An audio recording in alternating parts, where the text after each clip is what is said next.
समय war zone से बहुत बड़ी खबर आ रही है। खबर यह है कि ईरान ने कतर पर 6 मिसाइलें दागी हैं।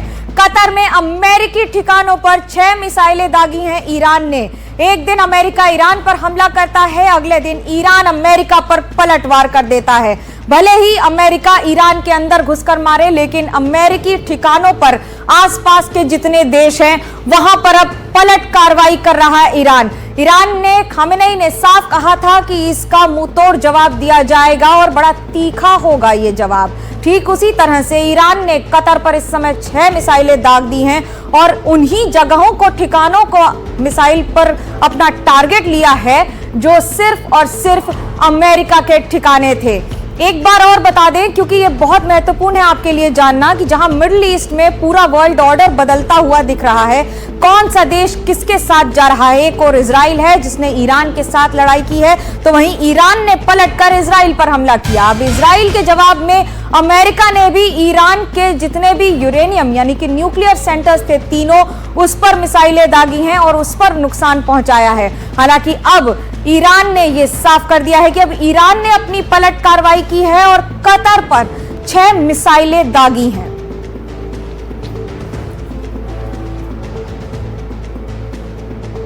आपको ये बता दें, ये इस समय मिडिल ईस्ट के जो वर्ल्ड ऑर्डर की बात कर रहे हैं हम, ये समझना जरूरी है, क्योंकि एक दिन उनके विदेश मंत्री ईरान के जाते हैं रूस, वहां पर जाकर बातचीत करते हैं, फिर अमेरिका को संदेश दिया जाता है रशिया द्वारा, और ठीक उसके बाद ईरान कतर के 6 मिसाइलों को दाग कर अपना जवाबी हमला देता है। हमारे साथ मेरे सहयोगी गजाली जुड़ चुके हैं। गजाली, क्या है इस समय ताजा स्थिति?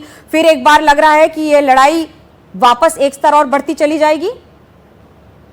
जी देखिए, जवाबी कार्रवाई सबको पता थी कि होनी है, और ऐसा कुछ नहीं कि बहुत खुफिया था ये। यूएस को भी ये पता था।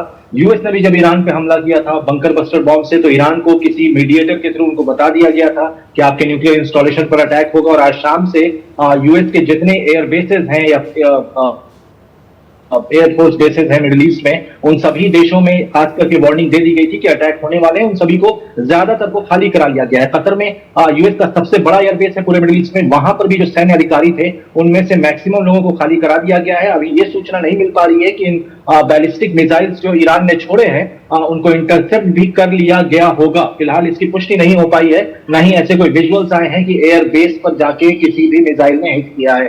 अब ये देखना होगा कि क्या अब इसके बाद दोबारा कोई राउंड ऑफ फायर शुरू होता है या नहीं, या यूएस दोबारा कोई अटैक करता है या नहीं, क्योंकि इस हमले की जानकारी यूएस को भी पूरी उम्मीद थी कि ईरान कुछ फेस सेविंग जो एक्ट होता है कि अपने आम जनता को दिखाने के लिए कि हाँ हमने बदला लिया है, वो एक अटैक यूएस पर जरूर करता, वो आज करता या कल करता, लेकिन ये एंटिसिपेटेड था और इसके लिए यूएस भी तैयार था। इसलिए इसने बहुत सारे एयर बेसेस जो मिडिल ईस्ट में है वहां से अपने जो सैन्य अधिकारी हैं, डिप्लोमेट्स हैं, उन सबको वहां से बाहर निकाल दिया था।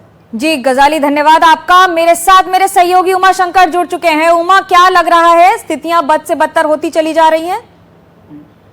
जी बिल्कुल, देखिए जो अल उदैद जो बेस है अमेरिका का कतर में, वो एक बहुत बड़ा बेस है और जो मिडिल ईस्ट में तकरीबन 40 से 50 हजार अमेरिकी सैनिक रहते हैं। इस अल उदैद जो बेस है उसमें तकरीबन 8,000 अमेरिकी सैनिक रहते हैं और यहाँ पर हमला के जरिए ईरान ने इस बात का रिजॉल्व दिखा दिया है कि वो अमेरिकी धमकियों के सामने नहीं झुकेगा।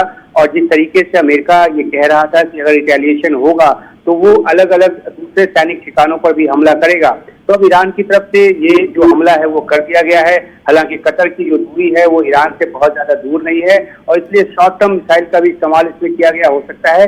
6 मिसाइल दागे जाने की जानकारी अभी सामने आ रही है, लेकिन इसका सांकेतिक महत्व भी काफी ज्यादा है, क्योंकि ईरान जिसकी जो एक जानकारी आई कि इजराइल ने आज ही ईरान के सामने ये अनुरोध रखा है या उसको इस संदेश भेजा है कि युद्ध का जल्द से खात्मा चाहता है, लेकिन ईरान की तरफ से कहा गया है कि अभी वक्त नहीं आया है। तो एक जो लड़ाई यहाँ पे अमेरिकी हमले के बाद ईरान के जो परमाणु ठिकाने हैं उससे जो छिड़ी है वो और ज्यादा बढ़ती नजर आ रही है।